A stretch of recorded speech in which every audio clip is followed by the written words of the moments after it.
रामचंद्र गुहा अपनी किताब India after Gandhi में लिखते हैं, पूरे भारत में कुल 2,24,000 मतदान केंद्र बनाए गए थे। इसके अलावा लोहे की 20 लाख मतपेटियां भी बनाई गई थी, जिसके लिए 8,200 टन इस्पात का इस्तेमाल किया गया था। साथ ही मतदाता सूची बनाने के लिए 16,500 लोगों को 6 महीने के अनुबंध पर रखा गया था। ये कहानी है देश के पहले आम चुनाव की, जिसके बाद भारत दुनिया में सबसे बड़ा लोकतांत्रिक देश बनकर उभरा था।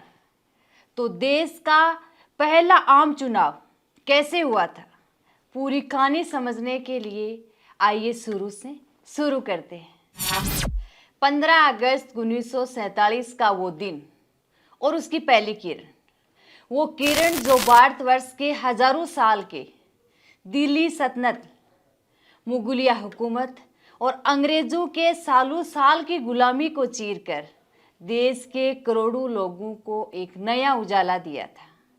अब आजाद देश में नए भारत के सपनों के साथ जनता ने एक नई अंगड़ाई ली थी। लोगों की निगाहें विकास की ओर थी, समान अवसर की उम्मीदें हिलोरे मार रही थी और इसी के साथ 26 जनवरी 1950 को देश का संविधान भी लागू हो चुका था। लेकिन अब देश के नेतृत्वकर्ताओं के सामने कई समस्याएं थी, जैसे विश्व पटल पर देश की नई इमेज को रखना, गरीबी को मिटाना, छुआछूत जैसे कलंक से निजात पाना, वंचित तबकों को सरकारी सिस्टम के करीब लाना, देश को उच्च शिक्षा की ओर बढ़ाना। लेकिन इन सब से पहले एक और बड़ी समस्या थी और वो थी आम चुनाव करवाना। आजाद देश का पहला चुनाव सन 1951-52 में हुआ था। 25 अक्टूबर 1951 से लेकर 21 फरवरी 1952 तक ये चुनाव 5 महीनों तक चला था और इसमें 17 करोड़ से ज्यादा मतदाताओं को देश में पहली बार वोट डालने का अधिकार मिला।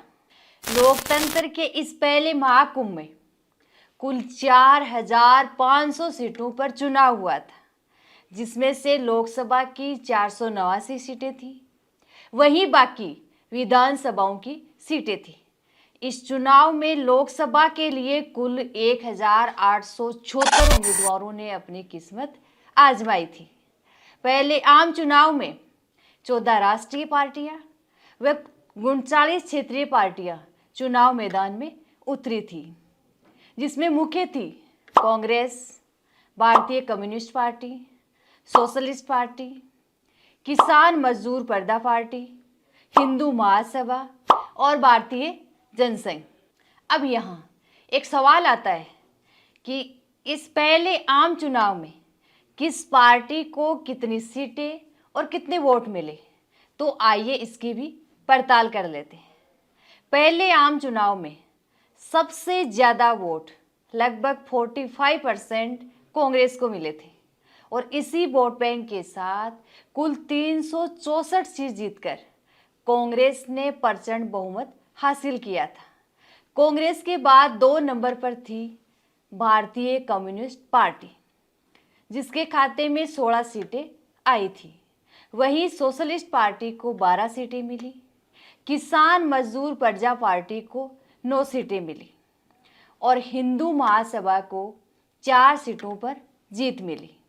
इस चुनाव में कांग्रेस सबसे बड़ी पार्टी उभर कर सामने आई, और हो भी क्यों ना, क्योंकि एक और कांग्रेस पार्टी की आज़ादी के आंदोलन में मुख्य भूमिका रही थी, तो वहीं जवाहरलाल नेहरू, लाल बहादुर शास्त्री, मौलाना आजाद जैसे देश के दिग्गज चेहरे भी कांग्रेस के पास थे।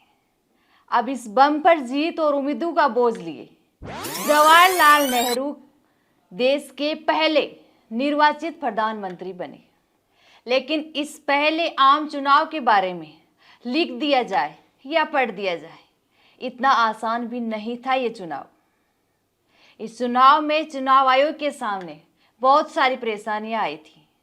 इसमें सबसे बड़ी समस्या तो ये थी कि ये पहला ही चुनाव था और सब कुछ पहली बार ही करना था। जैसे मतदाता सूची बनाना, मतपेटियां बनाना, सुरक्षा व्यवस्था करना, लोगों को वोटों के प्रति जागरूक करना। लिहाजा निष्पक्ष और शांतिपूर्वक चुनाव करवाने के लिए चुनाव आयोग का गठन किया गया। ये इसलिए भी जरूरी था कि सरकार पर किसी भी प्रकार की मिलीभगत का आरोप ना लगे। चुनाव आयोग के द्वारा करवाए गए देश के पहले आम चुनाव के दौरान और उससे पहले आने वाली कुछ महत्वपूर्ण समस्याओं पर एक नज़र। चुनाव आयोग के सामने सबसे बड़ी समस्या थी महिला मतदाताओं का नाम मतदाता सूची में जोड़ना। इसमें प्रॉब्लम ये थी कि उस समय महिलाओं को अपना नाम बताने में झिझक होती थी। वह अपने नाम को किसी की बेटी या फिर किसी की पत्नी के रूप में लिखना अधिक पसंद करती थी और यही वजह रही कि चुनाव आयोग द्वारा 80 लाख से अधिक महिलाओं का नाम मतदाता सूची से हटा दिया था। चुनाव आयोग के सामने एक समस्या ये भी थी कि इस समय देश की साक्षरता दर 16% थी। अधिकांश मतदाताओं को पढ़ना लिखना नहीं आता था। इसलिए सबसे बड़ा सवाल था मतदाता अपने उम्मीदवार को वोट कैसे देंगे। तो इसका भी समाधान निकाला गया और प्रत्येक उम्मीदवार के लिए अलग अलग मतदान पेटी की व्यवस्था की गई। इस मतदान पेटियों का रंग भी अलग अलग रखा गया था।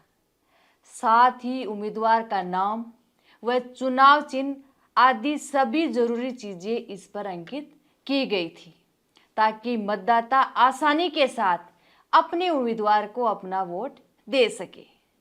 चुनाव आयोग के सामने एक और बड़ी समस्या देश के दुर्गम इलाकों में चुनाव करवाना भी था। जैसे पहाड़ी इलाके या कुछ द्वीपों के समूह है।